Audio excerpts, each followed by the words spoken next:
Беа мобилизирани и активирани и одредени криминални структури и поранешни затвореници за да прават нереди и насилство во државата.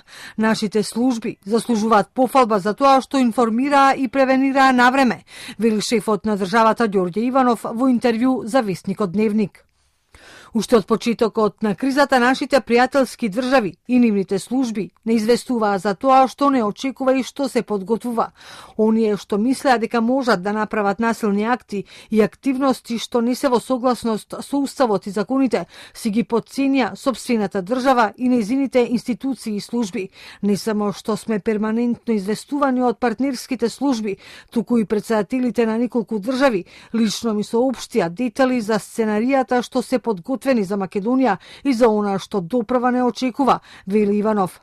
Според Иванов, одлуката за аболицијата е донесена врз основа на правата и обврските дадени во Уставот и Законот за помилувањето. Од правен аспект се е чисто и јасно. Тука нема селективна правда, бидејќи беа опфатени представници и на власта и на опозицијата, вели Иванов.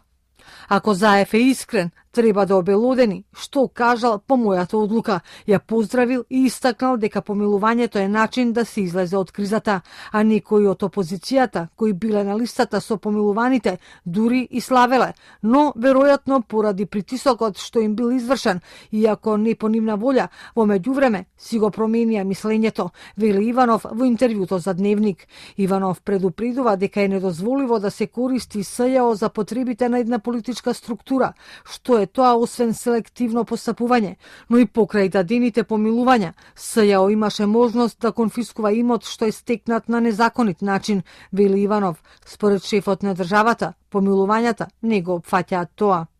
Зошто за ниту еден имот за кој тие тврдат дека е стекнат на криминален начин не беше почната постапка за негова конфискација.